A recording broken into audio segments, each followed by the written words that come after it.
大家好，欢迎来到今天的中文时间。大家好，很高兴和你们一起聊天。现在已经到了中午，我们一起回头看看今天上午的工作。刚到办公室时，我看到你的电脑上同时开着3个窗口，一个窗口里是报告，另一个是邮箱，还有一个窗口显示着工作消息。我今天上午确实有不少事情要做。那时，昨天的报告还没有完成，邮箱里还有8封新邮件，我们还要在10点讨论客户的问题。我们还和客户约好10点半通电话。我当时觉得每件事都应该马上开始。你当时打算先做什么？我想先回复邮件，我觉得回复邮件比较容易，把邮件全部回复完以后，我会觉得轻松一些。这种想法很常见。不过，容易完成不等于应该先做。我后来才发现，真正困难的是决定工作顺序。我们可以按照你上午的实际安排，讨论3个技巧，它们分别解决3个问题，也就是先做什么、什么时候做，以及怎样不被打断。这正是我今天上午遇到的3个问题。第一个技巧是选出真正重要的工作。任务都写在清单上，为什么还不能直接开始？清单只说明有哪些工作，它没有告诉你应该先完成哪一项。那要怎样判断哪一项更重要？先问2个具体问题：这项工作什么时候必须完成？如果没有完成，会影响哪项工作，或者影响谁？第一个问题看时间，第二个问题看影响，对吗？对，时间可以帮助我们判断是否紧急，影响可以帮助我们判断是否重要。紧急的工作需要尽快处理，重要的工作会影响最终结果，也可能影响其他人的工作。我们先看那份报告。报告什么时候必须完成？经理要在11点以前收到报告，他要用里面的数据准备下午的会议。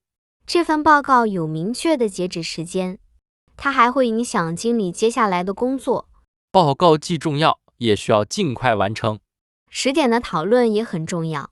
客户希望星期5收到样品，但是公司最早星期6才能把样品送到。我们需要在10点讨论怎样回复客户。客户10点半会打电话，留给我们的准备时间不多，所以10点的讨论必须按时开始。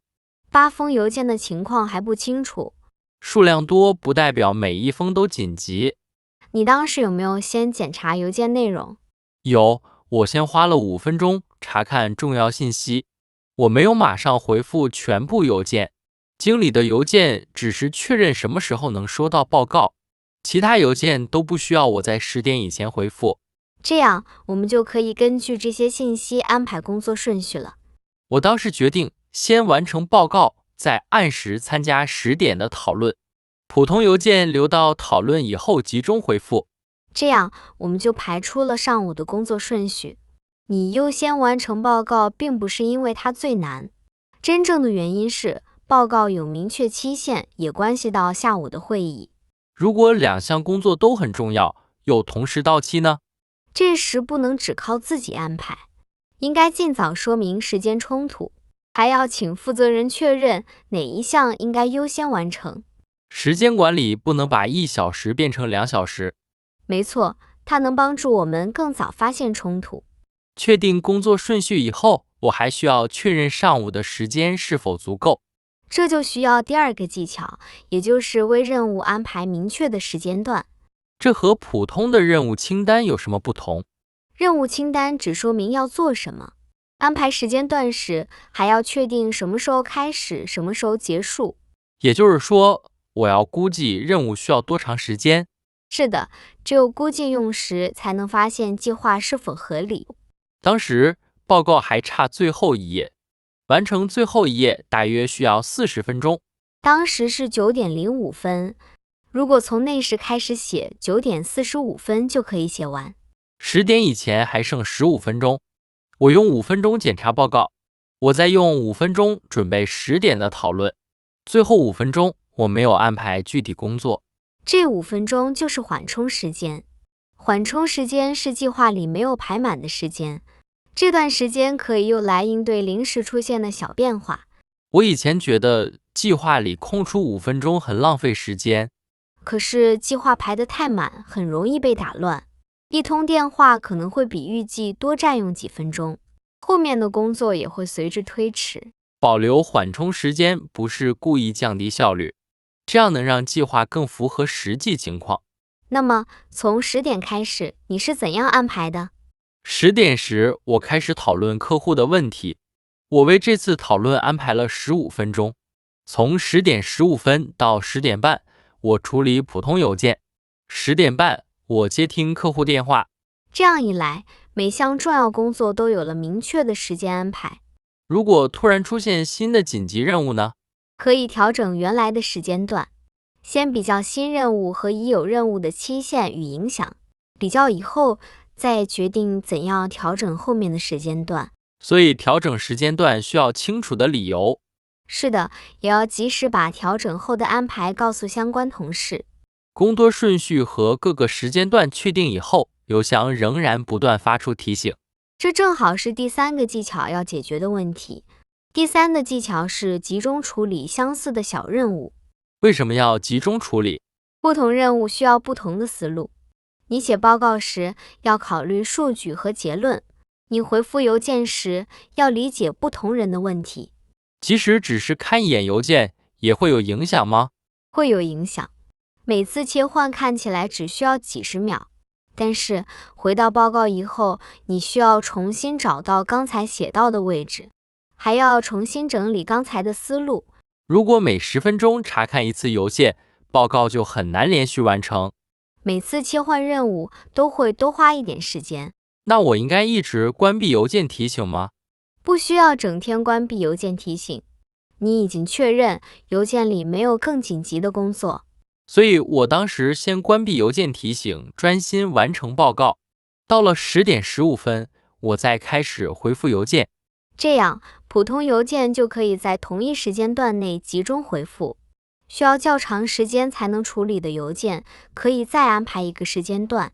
集中处理邮件不等于忽略邮件，我们只是把回复邮件的时间安排在固定的时间段里。而且，相似任务放在一起时，不必不断改变思路。几张同类表格也可以集中更新，几条普通工作消息也可以集中回复。不过，要先确认这些事情不紧急，还要确认他们的处理方式相似。现在我发现这3个技巧是连在一起的。我们可以看看上午的实际结果。报告在10点以前发给了经理，我们按时讨论了客户的问题，客户也同意星期六收到样品。客户电话结束以后，我集中回复完了其余邮件。你要处理的事情并没有减少，但是你没有一直在几个任务之间切换。我的工作速度并没有突然变快，真正的变化是我更清楚每个时间段应该完成什么。所以，高效不在于同时做更多事情，更重要的是先选对任务，再安排好时间。执行时还要保护安排好的时间，减少不必要的任务切换。这样选择、安排和执行就形成了一个完整过程。你今天是否也有很多工作要处理？你会优先完成哪一项工作？欢迎你在评论区写下自己的答案。也可以写下你会怎样安排各项工作的时间和顺序。如果这个视频对你有用，请点赞、订阅，也分享给朋友。谢谢你今天和我们一起练中文。当事情很多时，先排好顺序，再开始工作。今天的中文时间到这里就结束了，祝你今天工作顺利。谢谢大家，我们下次再见。距离这种轻松没法比，让世界都安静，听此刻的心情，让阳光都放晴，看最美的风景。